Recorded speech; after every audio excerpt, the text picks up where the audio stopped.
আজকে আমি তোমাদের শেখাবো সার্থক অঙ্ক কি এবং সার্থক অঙ্কগুলোর স্থানীয় মান নির্ণয়।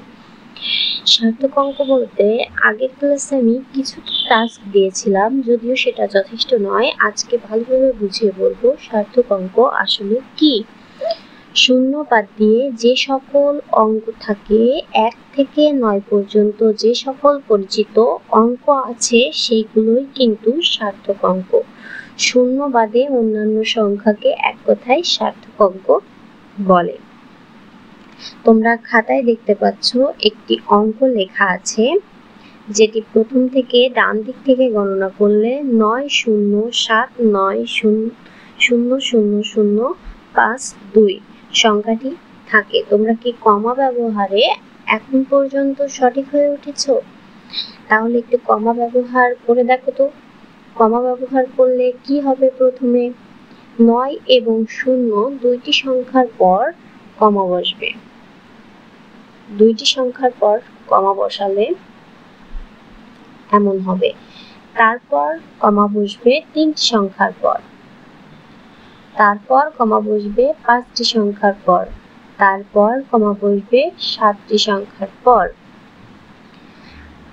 তোমরা কি কমা ব্যবহার বুঝতে পারলে? আমি আরো একবার কমা ব্যবহার দেখিয়ে দিলাম। আমরা একটু কাছ থেকে দেখি।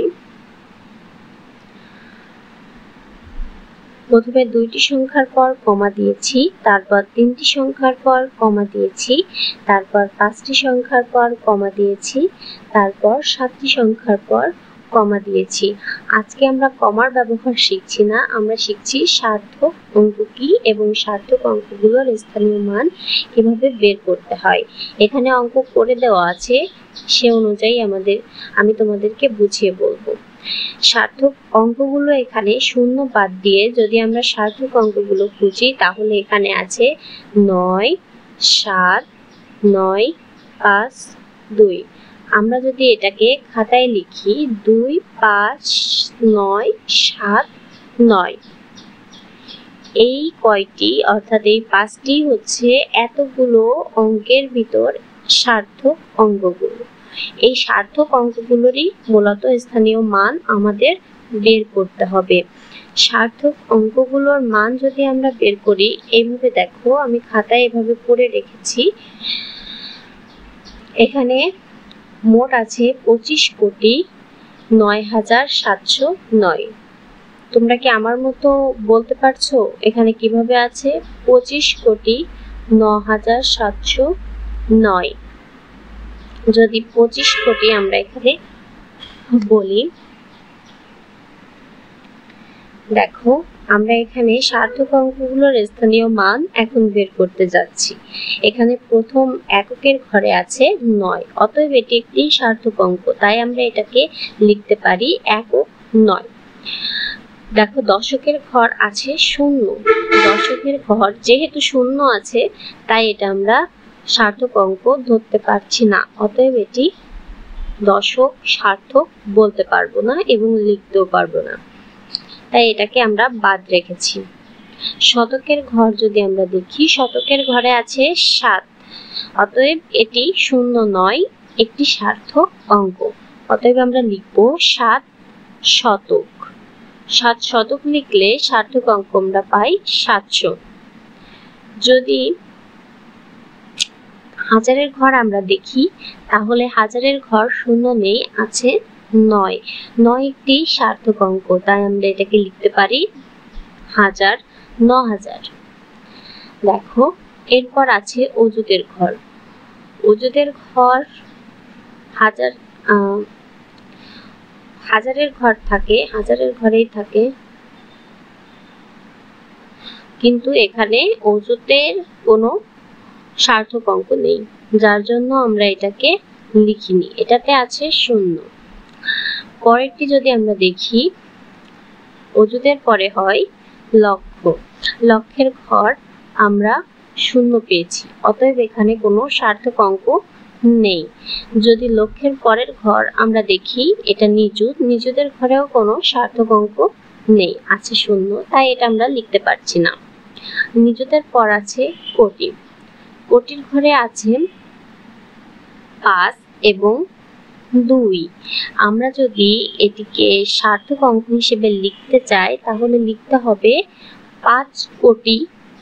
আমরা কি এভাবে লিখতে পারবো? 25 কোটি। সার্থক অঙ্কে সেটা লেখা যায় না। সার্থক অঙ্ক করতে গেলে এই যে যদি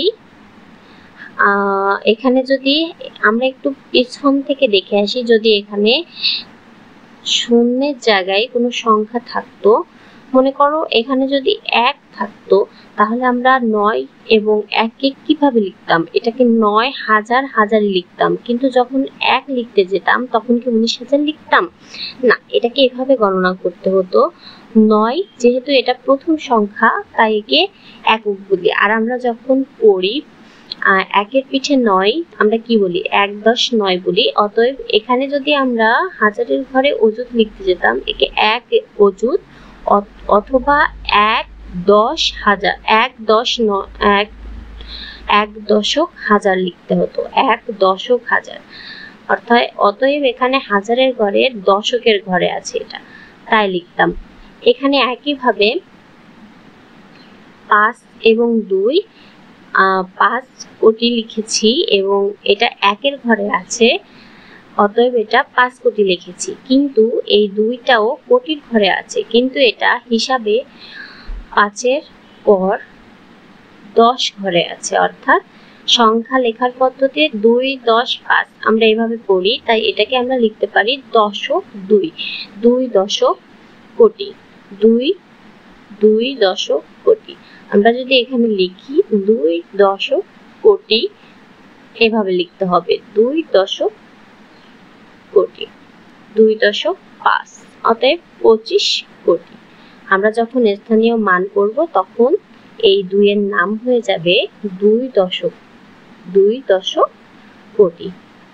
আমরা যদি একইভাবে আরেকটি অঙ্ক এখানে দেখো, এখানে পাঠিয়ে নিয়েছিলাম, আমরা যদি এটির স্থানীয় মান সরাসরি করি তাহলে আমরা এখানে সার্থক অঙ্কগুলোরই স্থানীয় মান করব। এই যে এই কয়টি শূন্য আমরা বাদ দিব। এখানে সার্থক অঙ্ক বলতে আগে প্রথমে তোমরা কমা বসিয়ে নিও। 2টি সংখ্যার পর কমা, 3টি সংখ্যার পর কমা, 5টি সংখ্যার পর কমা, 7টি সংখ্যার পর কমা, এবং এখানে কোটি আছে, কোটির ঘরে 590 আছে, 590 কোটি আছে। এখানে কমা দেওয়ার দরকার হচ্ছে না, এটা আমরা পড়ব 590 কোটি, 590 কোটি। এখন যদি আমরা এর স্থানীয় মান বের করি, এটা খুব সহজ, ঘাবড়ানোর দরকার নেই। তাহলে আমরা এটা লিখব 5 একক।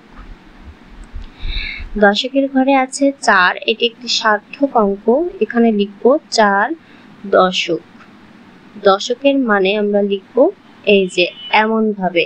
এটাকে যখন বোঝাতে গিয়েছিলাম তখন একটু বোঝাতে হয়তো অনেকের সমস্যা হয়েছিল, আমারও বা বুঝতে অনেকের সমস্যা হয়েছে। দেখো এটা আমরা এই যে দশকের ঘরে লিখি না, দশক 40, অর্থাৎ একটি সংখ্যার পর আরেকটি সংখ্যা যখন আমরা ডান দিকে বসাই তখন সেটা হয়ে যায় দশক। অর্থাৎ 4-এর পর 5 বসিয়েছি, 4 হচ্ছে দশক। আমরা যখন লিখতে পারি 40, এই 40-এর 4 হচ্ছে 4 10 0 40। আমরা এভাবে পড়েছি, তাই এখানে আমরা লিখেছিলাম 2 দশক 5 কোটি। আবার যদি আমরা ফিরে আসি অঙ্কে, এখানে শতকের ঘরে আছে 8 শতক, তাহলে 8 শতক। যদি হাজারের ঘর দেখি, হাজারের ঘরে আছে 7, একটি সার্থক সংখ্যা, কিন্তু 0 কোনো সার্থক সংখ্যা নয়, তাই এটা আমরা লিখতে পারছি না। অতএব শুধুমাত্র 7 নিব, 7,000, 7,000। 7-এর পরে 3টি শূন্য হবে, 7,000। তোমরা অবশ্যই কমা ব্যবহার করবে যাতে তোমরা বুঝতে পারো। দেখো এখানে লক্ষ বা অযুতের ঘরে কোনো সংখ্যা নেই, সার্থক সংখ্যা নেই, তাই আমরা এই দুটো লিখতে পারছি না। দেখো এখানে কোটির ঘরে, এখানে দেখো এককের যে ঘরটা আছে আমরা এখানে বুঝিয়েছিলাম, উপরেরটায় এককের ঘরে একটি সার্থক সংখ্যা ছিল, কিন্তু নিচেরটায় এককের ঘরে কোনো সার্থক সংখ্যা নেই। এটা কোটির ঘর, কোটির ঘর আবার একক দশক থেকে গোনা শুরু হবে। এখানে দেখো 0 কোনো সার্থক নয়, তাই এই একক কোটি আমরা গুনতে পারছি না, গণনা করতে পারছি না, কিন্তু এখানে 9 কোটির ঘরে যে দশক সংখ্যাটি আছে অর্থাৎ 9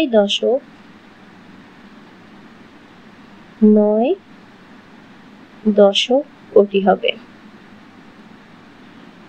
কোটি 9 দশক কোটি। যদি আমরা এটা লিখতে চাই তাহলে কেমন হবে? 90 কোটি। কিন্তু আমরা কথায় লেখার সময় বা স্থানীয় মান লেখার সময় আমরা বলবো 9 দশক কোটি। দেখো এখানে 7টি সংখ্যায় আছে, 7টি শূন্য আছে এবং এককের ঘরে সার্থক কোনো সংখ্যা নেই এবং 9 দশক কোটি। আমরা দেখো পরবর্তীতে কোটির ঘরেই আছে শতক। এটা হচ্ছে 5 শতক বলবো আমরা, 5 শতক কোটি। ঠিক বলেছো, 5 শতক কোটি। 5 শতক কোটি। তাহলে এটা আমরা কিভাবে বলবো? বলার সময় আমরা বলবো 590 কোটি। 590 কোটি। আমরা যখন কথায় লিখতে যাব তখন লিখবো 5 শতক কোটি। স্থানীয় মান বের করার সময় আমরা লিখবো 5 শতক কোটি। এটা এভাবে লিখতে হবে 590,00,00,, বাকিগুলো ধরতেছে না, 000 বসাই দিলাম, হয়ে গেল। এদিকে জায়গা থেকে গেছে, ওইদিকে সমস্যা হয়ে গেছে। আমি আশা করি তোমরা এটা বুঝতে পেরেছো সার্থক অঙ্ক, স্থানীয় মান এবং সার্থক অঙ্ক কি। তোমরা পরবর্তীতে যে অঙ্ক বইতে দেওয়া আছে সেগুলো অবশ্যই সমাধান করার চেষ্টা করবে। যদি সমস্যা হয় আমাকে জানিও, আমি সমাধান করে দেওয়ার চেষ্টা করবো। আশা করি তোমাদের সমস্যা হবে না, ইনশাআল্লাহ তোমরা পারবে। খুদা হাফেজ, দেখা হচ্ছে পরের ক্লাসে।